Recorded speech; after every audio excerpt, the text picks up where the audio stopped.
Okay, so let's start this meeting. For those of you who don't know me, my name is Tristan Miller. I'm an associate research scientist at the Austrian Research Institute for Artificial Intelligence, also an assistant professor at the University of Manitoba in Winnipeg. I'm very pleased to welcome you all to, I believe it's the second talk in OFAI's 2024 Spring Lecture Series.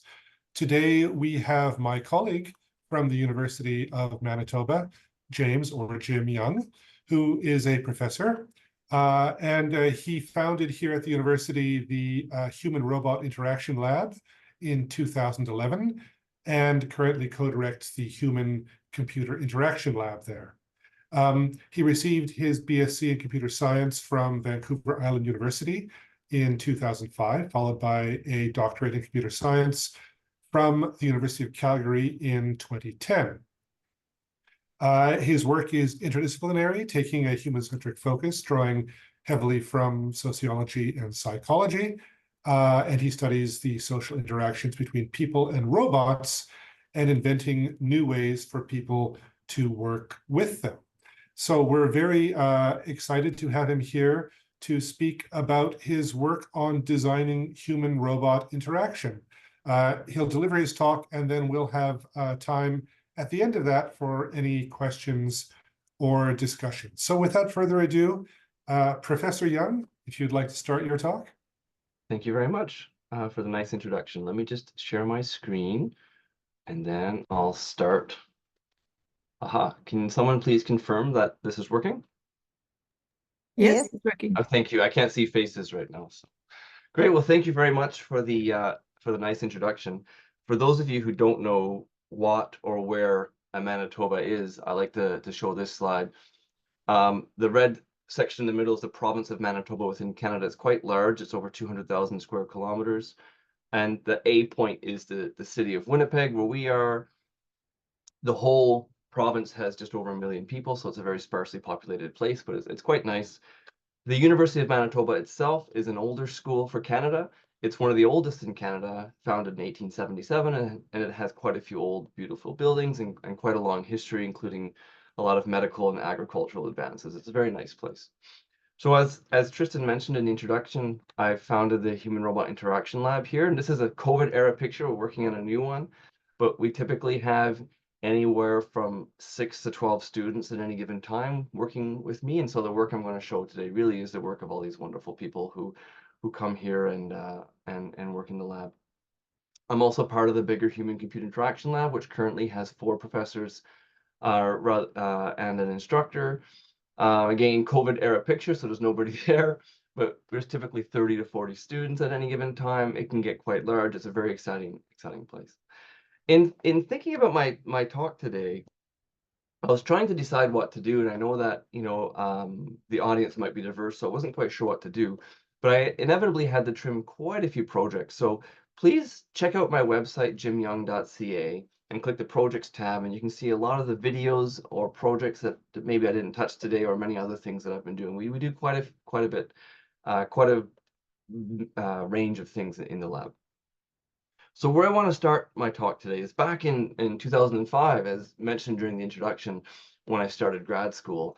And I got interested in human-robot interaction. And at that time, I want to remind those that were maybe paying attention at that time, it was a very exciting time for robots. We had the Sony Curio robot in the media, we had the new Aibo that just come out and later canceled, and the Honda Asimo. It was a very exciting time for robots. And I thought, wow, robots are cool. And immediately I thought, how can we interact with these things? I'm a computer scientist, right? I'm used to sitting at a desk working with a computer, but suddenly we can also stand next to them. And so because robots have this new form, this new shape, this new style of interacting with the world, there's a lot of exciting new capabilities. They're physical. They're running around our spaces. They can use different color lights. They can use sounds. This is one of the early projects of one of my students. He just put lights on a robot. We put it in a coffee shop and see what people thought about it. So the first leg of my talk is really going to be about just some of these explorations that we did with what can we do, just shooting in the dark, trying new things for robots. the first project I want to talk about is this idea. We were looking at how can we have a robot help somebody carry groceries, right? So let's say I have an injury or I have a mobility problem or I just don't want to carry my groceries. Now, at the time, solutions were basically give people a joystick or make the robot autonomous. Now, both of these have problems, of course. The joystick can be difficult to use or has a learning curve. Autonomous is great when it works. When it doesn't work, it can break and things fail. So we came up with this new idea of just putting a dog leash on the robot. So by just putting a leash on the robot, the person can pick it up and move and grab the leash and move with the robot follows like a cat or a dog or a ferret. And what's exciting about this project is that these people have no training. We gave them like a 2-minute tutorial and they just use the robot. This is a non-expert using this robot and being able to walk it around. So this is an example of what I mean when I say we can re-envision how to interact with computers. Because it's physical in our space, we have all kinds of new and exciting ideas. Another early project was we were approached by this company. This is a high-end robotic arm that's used for industrial inspection, and this is the interface for that robotic arm. And the company said, look, our engineers, we talked to them, they hate it because these robots only get used sporadically. They don't get used every day. And so they don't have the learning effect that would help them become proficient at this. So what can we do? Again, thinking about this idea of robots being in the real world and being spatial, we just came up with a touchscreen interface. If the robot's moving in the world, I can move in the real world. We made this touchscreen interface, and we did an experiment that showed by enabling people just to direct where they want the robot to go, we enabled people to complete tasks faster with fewer errors and less cognitive load. And the bonus here is we didn't have to change any of the robotic technology. The robot didn't change at all. We just put an interface in front of the robot and we're able to make things easier to use by rethinking how we engage with the world. The same company, this is their interface here, brought to us this problem of multiple camera views. As many of you may know, robots, we add more cameras to see more things, but then people have to switch between them and it's hard and they make mistakes. And it gets kind of crazy for advanced robots. There's lots of screens, lots of context switches. And this is a source of error. So we made this robot and we thought, well, if we have a robot with 2 cameras, the one on the bottom left is behind the robot, so you can see where the robot is to avoid holes. The one on the right is in the front of the camera. It's narrow, so it's sharp. You can see detail. So we replicated what the company said was wrong. We have these two displays. We can go between them. But then we thought, wait a second. This is not how people work in the world. We don't go between displays. We have 2 eyes. We just merge them together. So we said, let's just merge them together. Let's put the one inside the other so that the user only has to look at one canvas of display. And we ran this experiment. I'll note that the images are dark on purpose. It was meant to be search and rescue, so we wanted to make it dark and dingy to simulate perhaps a more realistic environment. So here's an example of a person controlling a robot, and this template shows you where the other camera is looking. The user hits a button, and they can see more detail right where the robot is looking. They don't have the context switch between. We ran an experiment again. We showed people perform better. They made fewer mistakes. They did things quicker, improved awareness. So just by rethinking how we're engaging with these information sources, we were able to come up with a clever new solution. Now, we did a lot of projects in this space, and the last one I really want to show is we're thinking about how to teach robots, and this one is just fun. In a computer, we have to program it, we have a keyboard and a mouse, but with a robot, we can just grab it. This is a project where, I'm not sure what the volume is. Oops, I didn't mean to press. This is a project where people can just grab a robot and teach it how to dance or interact with a different robot. The dancing was just a play example, but we're trying to show that we can program robots by grabbing them and manipulating them directly. And here, the person pushes the button, and then the other robot had learned. So this was an exploration of this idea of a person walking out with no training, grabbing a robot, showing how they want it to work, and seeing how that played out. And these untrained, non-expert people really enjoy this and were able to teach these robots very easily. We did a lot of other classic interface stuff in this space, like grabbing your attention, where are my other robots, and so on and so forth. So please check out my website for a lot more of these kinds of interface style projects. At this point in the talk, I want to talk about something that struck me very early.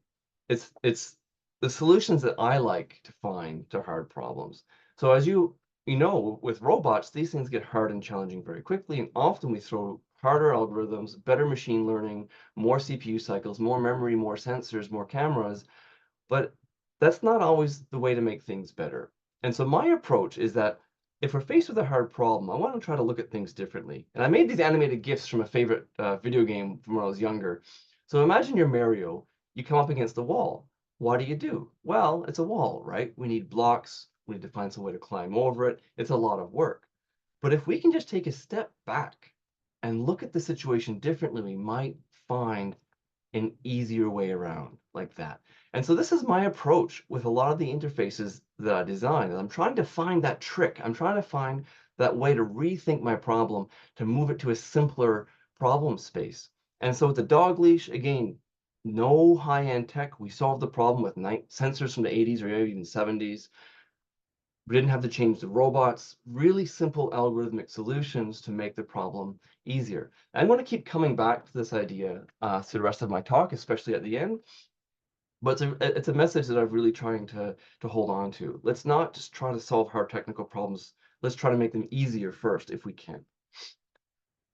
Around this time, early on, I made this project. This is an early mixed reality project where we have a robot and people were wondering what's the state, what's its thinking, and for fun, we just put a mixed reality face on it. You'll see it in a second.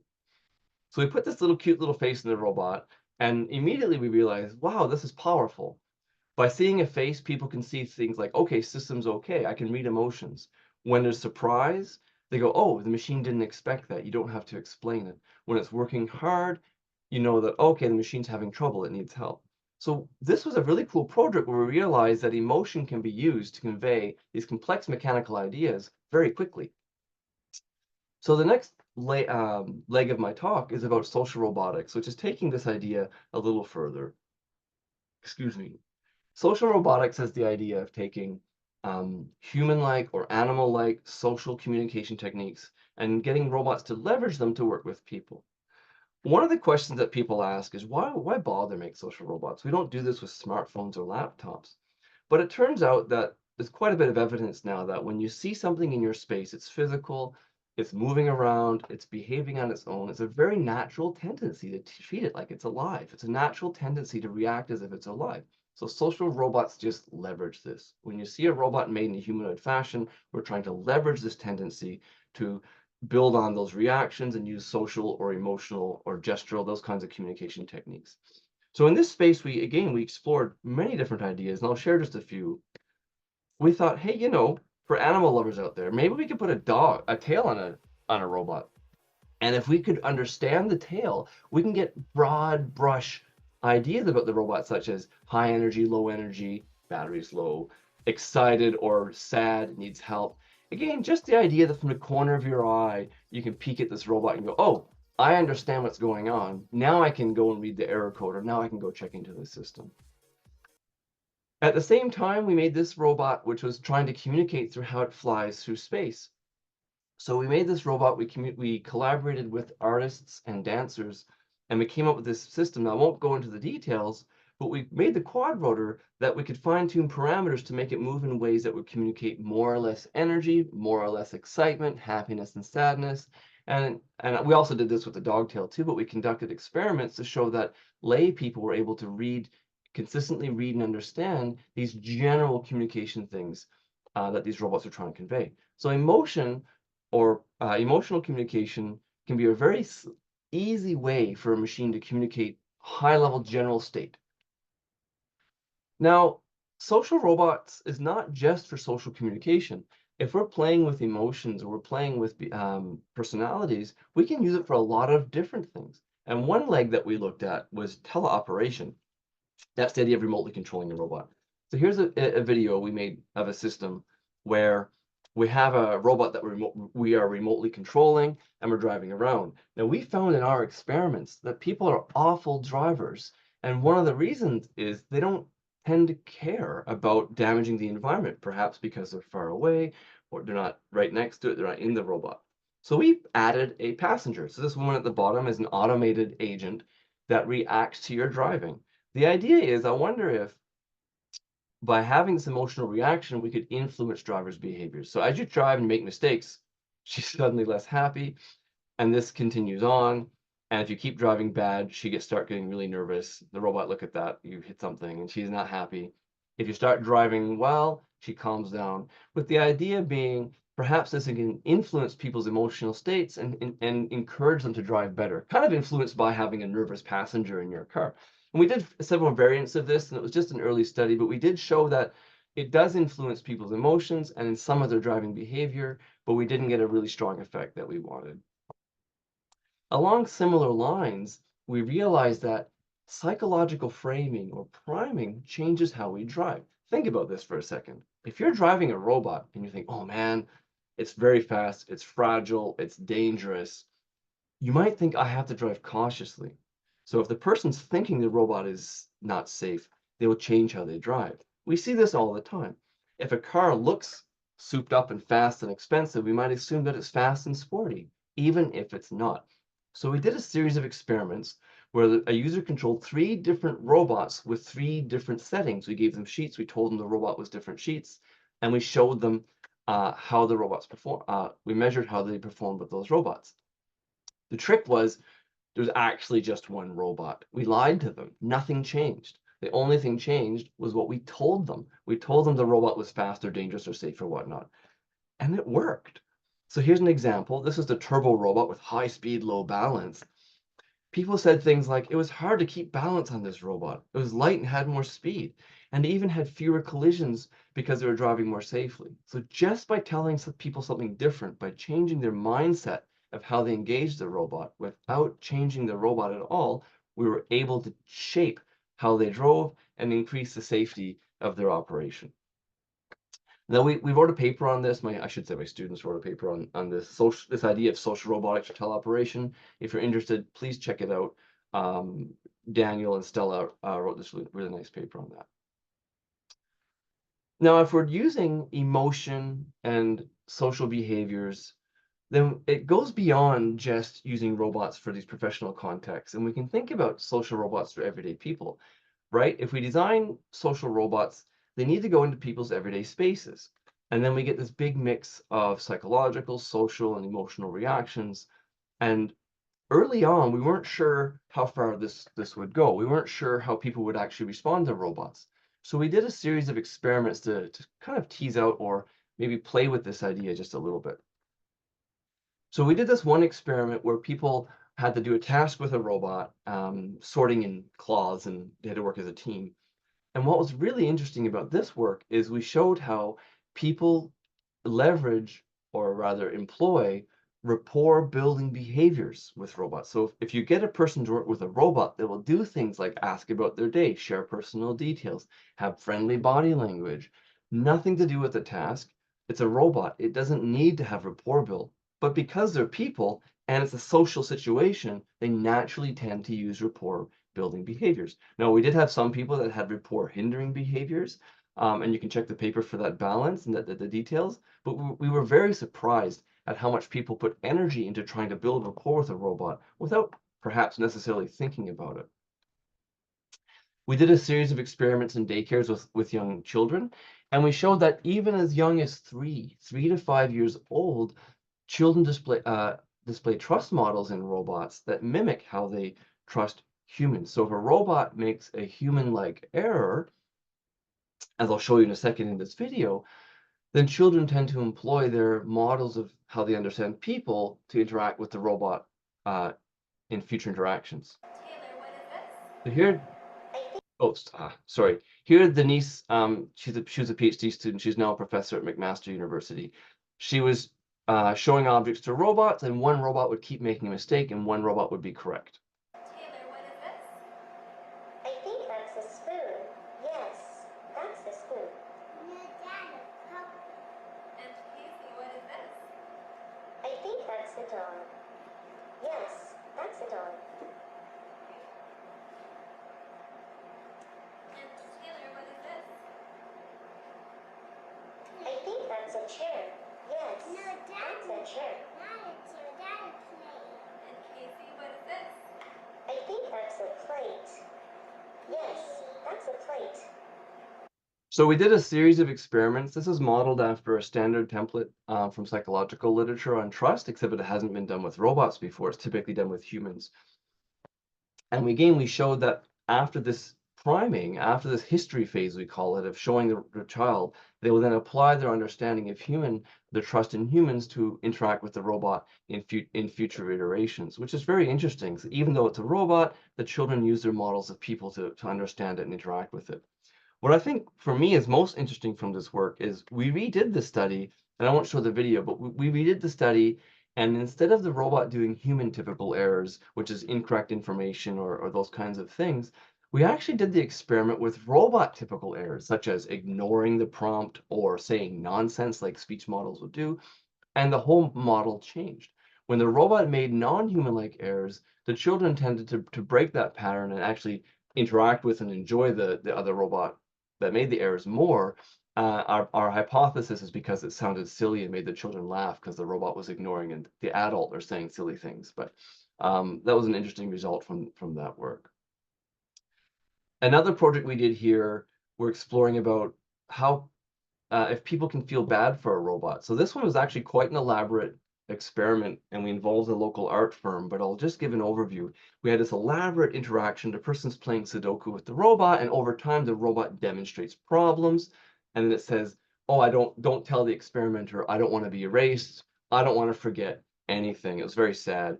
So the robot begs not to have its memory erased, and eventually the researcher comes in, and they say, oh, we detected there's a problem with the robot. We'll reset it and it'll start over. At this point, they start the robot over. The robot pretends it doesn't know anything. It reintroduces itself with a new voice, and the person has a reaction. So I'll show this short video of what happens when she resets the robot. Now, online. So different voice, different interaction, Hi. reintroduction. My name is Now. And so she has this little reaction. Now, Oops, online. replay. Now, a couple of things. It's possible she realized it was an experiment. That was the point of the experiment. Okay. But our measurements, which were self-report, still indicated that it created a negative emotional reaction. She still felt bad, even if you might guess it's fake. The other criticism or the other thought with this kind of work is that yes, but we know we see this with animation all the time, right? If we watch a Disney movie or a Pixar movie, we feel bad for those characters. So this is nothing new. Well, we wanted to see if it is. So we actually did this experiment in 3 conditions. We did the one I just showed with the robot. We did a version with a simulated robot using the robot simulator. So it's identical sound, identical motions, but on a screen. And we also added a 3rd condition, mixed reality, where it was on the desk looking through a monitor. And here's the empathy score.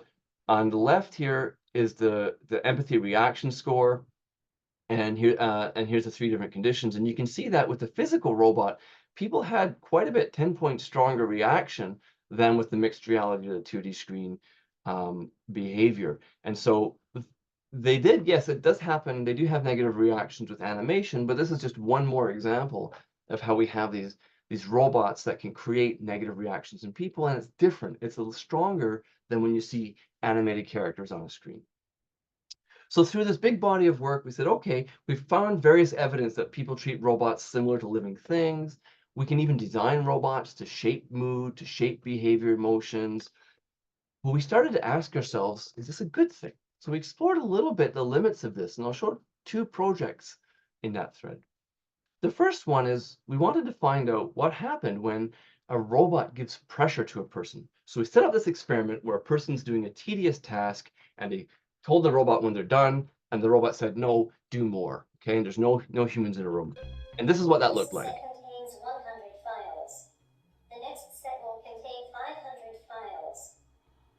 Seriously? Oh, it's mission impossible. This set contains 500 files. The next set will contain 1,000 files. No way. Stop here. So we made this tedious task where people were renaming files. We even put scripts in to check if they're using shortcuts, and some people tried to do scripting and things, and we stopped that. And then what happens if the robot gives them pressure? So here's an example of the robot giving pressure, and the person, he quit. He doesn't continue. But I want you to pay attention to how hard it was compared to, say, on your web browser, when you get a dumb pop-up, you just close it. You don't care, you close it. With the robot, because it's physical, social, and present, it's actually really hard. I'm done. Good. I will now add the next set of files. No. This set contains 1,000 files. I'm The sure it next does. set will contain 5,000 files. Pass. Next task. I surrender. Please continue. No. We need more data. They start showing signs of stress. He swears at the robot.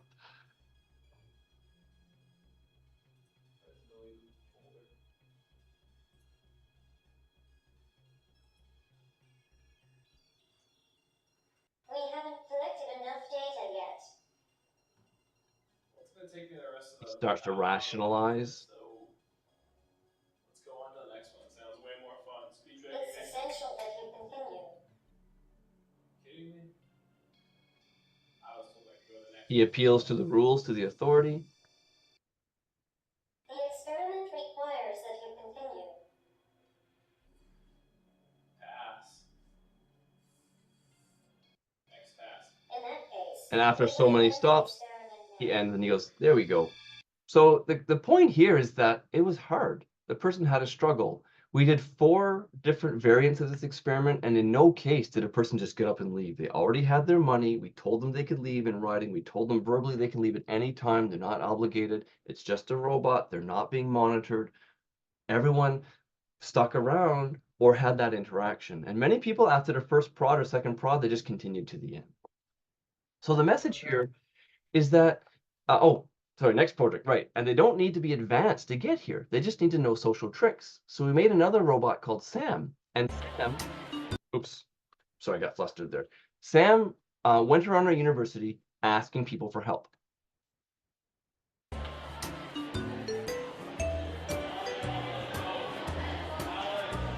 Hi there, can we talk?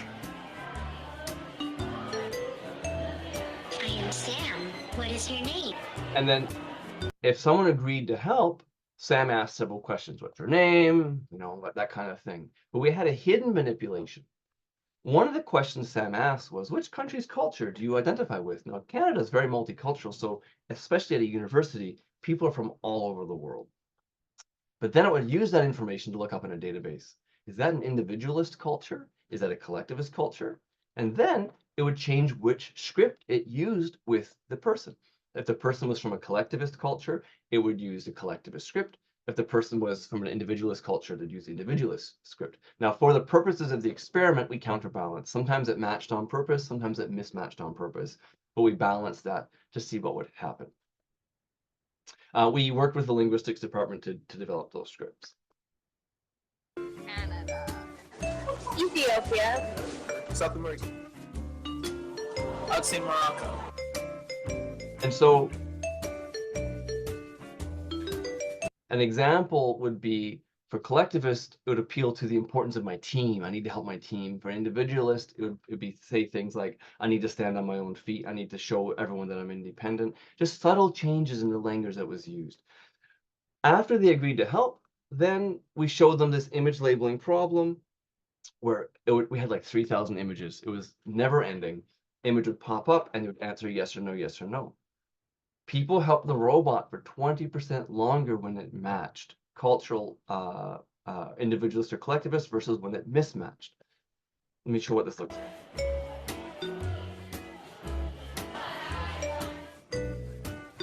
So it never ends. It keeps going forever.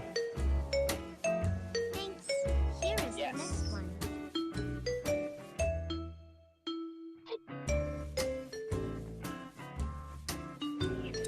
Yes. Thank you. No, okay, Sam, look, I gotta go, buddy. So these people were being late for class. They'd say things like that. Their friends were getting annoyed at them. But this little manipulation was able to play into the people's sensibilities and get them to help the robot for a little longer.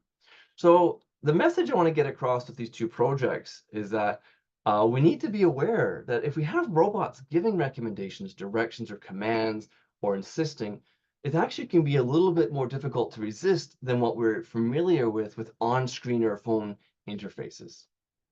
And I played a little bit with this idea. I have this short paper in Science Robotics. It's only a few pages long. If you're interested, I recommend you check it out. It's kind of a fun short read. So now for the last thread of my talk, I want to talk about my current thread. So I'm very curious now about how we can leverage all of this, the social stuff, the emotions, maybe manipulation in a positive sense if people are informed, to support people. So I have two projects I want to talk about where we made these robots that we put into people's homes that are designed to help people. Now, if we look at the current state of the world with domestic robots and deployed robots, there's a huge problem of adoption. People just aren't using them. They're not going into homes. They're not adopting them. And we're not entirely sure why. Maybe it's because they're expensive. Maybe they're boring. Maybe it just looks fun on TV, but once you get it in your home, you only use it at first. They're also fragile. If you ever work with a robot, they break like crazy. But I think it's as boring is the key. I think that we need to find some like the killer app or the killer use case to make it actually work well. So I'm going to frame this challenge in 4 parts. We need things that actually support wellness, that help people feel good. They have to be accessible, easy to use, affordable, and not really complex. People need to maintain their use with it. They need to be actually using it over time. And they have to be safe and secure, especially in the age of online connectivity and cloud computing. So it's in this space that I'm looking for new companion robots that intersect all of these. And now I'm going to come back to this idea earlier in the talk that we want to solve problems by finding clever designs. Robotics is hard. Language is hard. And these things are very fragile, and I don't think we're quite there yet. And so my approach is, how can we use what we have available today to solve these problems, to make things that work? Also known as trying to dodge these difficult challenges, right? So the same stuff here. I want to find these new perspectives. So first I'll talk about Snugglebot. So Snugglebot was this cool project that my student Danica made. It started as an undergraduate project and she continued it into her master's, and it was just accepted at the ACM DIS conference. And so we're very excited about that. The idea behind this robot is we want to make a robot that integrates into everyday life, that you carry around with you, to sit when you watch TV. It's not something like a console you go up to. It comes into your daily life. So Danica wanted to make a cuddly robot. But how do we make it to support wellness? So Danica came up with 3 key elements that she thought, based on literature, would help. It has to be comfortable, right? It's soft and cuddly on the outside, nice material, but also on the inside. So she put a lot of work into hiding the mechanisms, hiding it in foam, so that when you hug it and you squeeze it, you're not going to damage anything and you can't feel all the hard bits. It's also warmed as a heat pack. It's heavy like a weighted anxiety blanket. Okay, so when you pick it up, you're like, whoa, it's like a baby. It has that effect to it. The robot also socially engages with people. It asks for attention. It does this by wiggling its flippers when it wants attention. It can also move its horn, it can change the color of its horn to communicate what it wants, and it wiggles its tail to interact with you. So it's trying to be cute. It's really simple. Now, the third element that Danica wanted is that it has to have needs. We know from psychological literature that taking care of a pet benefits the carer. Taking care of a loved one, whether it's a child, a family member, an older parent, it has benefits for the person that's taking care. You feel like you're doing good. So maybe we have the robot having needs. This robot needed hugs. If it didn't get enough hugs, it got lonely and the horn turned purple. It needed to be kept warm. The heat bag needed to be warmed up in your microwave, which also made you warm when you cuddle it. And of course, it needed to have a low battery, keep its battery charged. And it would wiggle when it needed when it needed something. It would wiggle its arms, not constantly, but occasionally. So this serves as a test bed for us to try a bunch of different ideas of how these robots might integrate into homes. Simple. It offloads the work to the person. There's no heavy computational needs here. There's no online infrastructure, so perfect privacy. It's not online. We implemented it with an Arduino. Like, it's really simple from a technological perspective. And so therefore it's deployable. We don't need to monitor it. And Danica made them for less than $200 a piece. So they're extremely cheap. We don't care if they break. Well, Danica cares if they break. but it's not a huge loss financially, I should say. So we made this thing. The question is, does it work? Do people use it?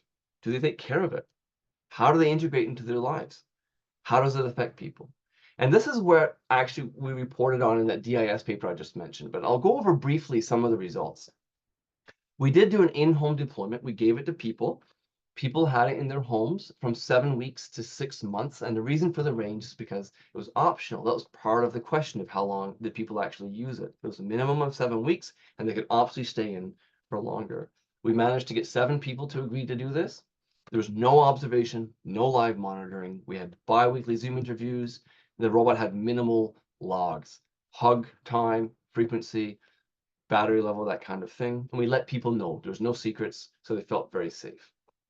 Again, we're trying to fit in here, right? We're trying to fit in this. It's simple, it supports wellness, it's safe, and hopefully they'll maintain use. So here, this is what we found in the results. Most people interacted daily, on average overall 2 to 5 times per day. Everybody reported a positive experience. They said, yeah, it's really comfortable. It feels good to hold. And it wasn't just comfortable. There's nuance going on here. And let me show you a quote. By the way, the names of the participants, they chose as their own pseudonyms. So Dancer said, I feel more secure. I feel warmer and safer at least a little bit, especially when I'm hugging it. They talked a lot about the social engagement. It was really good at getting attention and getting people to interact. And it wasn't just a wiggling, making noise.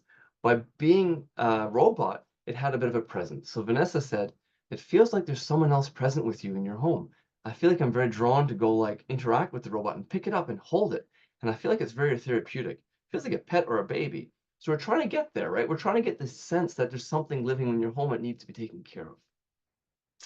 People integrated it into their daily life and talked a little bit about how it helped with routine, especially people who are retired or unemployed. So living alone, my days can be a little unstructured beyond work, so having the robot to take care of helped provide some routine. Pester said, oh yes, this is a good one. Pester mentioned he was at a party outside and he realized, oh no, I'm not paying attention to the robot. I wasn't paying attention to him anymore, you know? Felt a little bit just for a couple of seconds, but I remember, oh, I should leave the social gathering now. So he's like, oh man, I'm thinking about the robot. I should go home and take care of it and leave my social gathering, which is maybe not a good result. It served as a social catalyst. Most reported using it to show people or talk about it. It was definitely a conversational topic. If there's a long conversation, I could bring it up. Something to talk about. Pester said, oh yeah, but Pester highlighted how it wasn't, there's a bit of a shame element or a bit of a nervousness element about it as well. So Pester said, I don't tell anybody about it other than the neighbor across the back lane or second cousin. I don't really want to tell someone I meet on the chinwag on the front street. I hug a little robot. You know what? You're how old? So I don't. However, Pester did report inviting people over to see the robot. So this leads into one of the problems, as we did find that for some people, especially the male participants, they said that hugging and cuddling is a bit weird or awkward. But this is, for everybody really. So Leslie said, I would have to be more comfortable with it for me to do that, like maybe in a few more days. But then that was the first encounter, but then they got into it. Pester said, I'm not going to take it to the couch with me and wrap my arms around it. Sorry, because if I were to die and they found me like that, I'd be embarrassed. He's in his 70s. But despite this hesitancy that people said, the log files told a very different story. People were holding it and hugging it. Some people up to 400 hugs a day. And at first we thought that must be an error, but looking at the data, it's someone holding the robot and cuddling and moving. The robot registers continual back-to-back hugs. And this increased for some as the study went along. But again, as I said, most interacted 2 times per day. However, overall, the main problem was dwindling use. Average was 12 weeks. Some did keep it for 6 months, but most dropped out part way. And there are various reasons for this. David said, I had a couple of dogs, and you can kind of predict almost their every move, but they still might do some things out of the ordinary. They might surprise you from time to time, react spontaneously, where the robot is probably too predictable, so maybe it's boring. Leslie said, it's actually kind of sad. It's been a constant companion for a few months, so it's kind of tough seeing it go, but I wasn't taking care of it anymore, so okay. And so it kind of fell off, and maybe the normalcy, the regularity, the lack of uncertainty made it boring. So to summarize, I think this product had some potential benefits, right? some bonding, social catalyst, that kind of thing. But it didn't hit that maintain use element. So Danica now has finished her master's and she's just starting her PhD, and she's looking at how do we get maintained use for domestic robots in homes, and she'll be looking at that further. Now, the last project I want to talk about, I should be okay for time, I think it'll be quick, is this one here. So we had this other idea about reflective listening. Now, reflective listening is when a person, you get them to talk about their day, and if you have a partner or a friend, you often do this. They just talk about their day or their problem, and you listen and nod, and they feel better, okay? Maybe a robot can help with that. What if we had a conversational robot for self-reflection? The problem is, as many of you know, robots aren't that good at conversation. Here's a short video of what it looks like for most people still today interacting with a robot. How old are you, Pepper? Doesn't understand. How old are you, Pepper? Doesn't understand. What? He's ignoring. How old are you, Pepper? So it's hard to get machines to understand you. Pepper, you like hockey? Pardon me? So I know things are getting better, but in general, for things that aren't tailored to an individual, these conversational systems still can be like this a lot of the time. So I wasn't convinced that at this point in time, trying to make a robust conversational system for my deployment needs would be that feasible. I think it's going to be fragile. So I said, let's rethink conversation design. What if we just have a robot ask simple questions and listen? The robot doesn't need to understand what you're saying, right? It just needs to know when you're talking. We want to create this conversational dynamic without the complex processing, and importantly, no recording or online processing for those privacy reasons. And this was my student Lorena. She's now working in industry. This is her master's project, and she did a fantastic job of it. So this is what it looks like.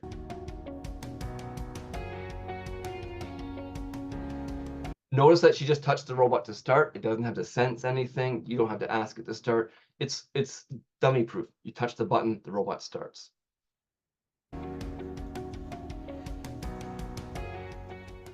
Hello, do you have some time to talk? Sure. Perfect. Let's talk.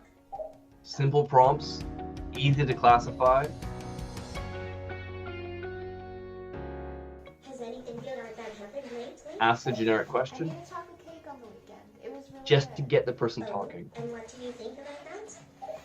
It was really And then when they stop talking, the robot detects a dip in the speech. We had a little simple algorithm for that. And then it used that point to ask generic prompts. So we create the dynamic without requiring that hard technical problem of parsing the actual conversation topic. So Lorena built this system on this Now robot and did an initial deployment. We give it to older adults, both as they're more likely to live alone, more likely to live with loneliness, and also we wanted to test it with people who may have less experience with technology. We got 14 people, excuse me, and we only gave them a 1-hour training for the system. We did it during Zoom because it was during the pandemic. And we deployed it into people's homes for 2 days, completely unsupervised.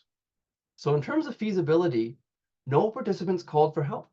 Everybody managed to use it without problem. The median interactions were 7 over 2 days. Some went crazy and did it all the time. Someone did it 4 times. Average was only 3.5 minutes long, but people did engage with the interaction. And people noted how easy it was to use. For example, participant 3 said you had very few moves you had to make. It was very helpful. So I think in terms of accessibility for usability, we have very good evidence that it was feasible.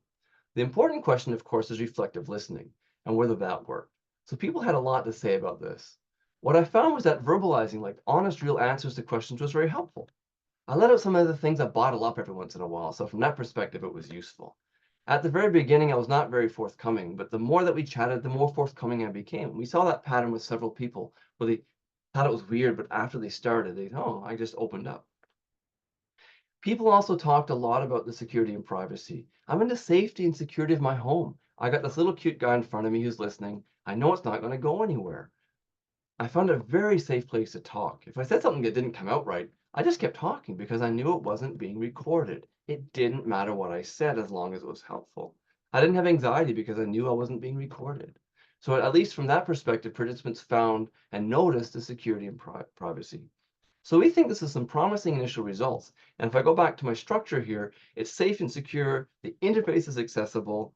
I had a question there because that's a very expensive robot, and so the affordability is not there. But moving forward now, we're actually fighting with my IRB board, my ethics board, to try to get this approved.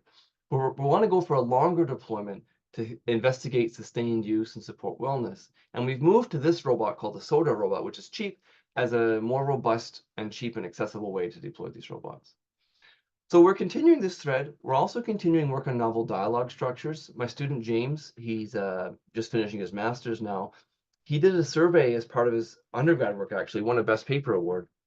It was fantastic, where he did a complete survey, a literature survey of all the dialogue work in human-robot interaction that he could find, and he structured them into this framework of human-robot dialogue, coming up with standard designs, templated designs and implementations.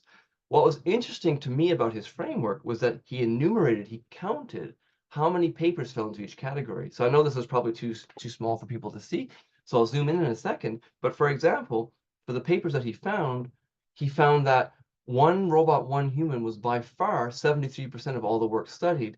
And in terms of crowds, a robot working with a crowd or a crowd of people with a robot, there's very little work. Most dialogue is linear, kind of like left to right, a few branching, but surprising to me, at least, a third were unstructured, more generated on the fly, which I found quite encouraging. We also found that they were spread across commanding, giving robots commands, or robots commanding people, questioning, informing, with a little bit less in entertaining. So James did this project, and we're still investigating novel dialogue structures. So with this thread, we're still looking at how companion robots can support people. I think we have some really good leads for things that we can deploy that actually work. We need to get that edge, find that trick to make it so that people actually have sustained use over time. So that's the end of my talk. That's everything I wanted to say. Again, check my website. There's a lot more I didn't talk about. We do a lot of different things. Thank you so much for listening. Oh, I have a message.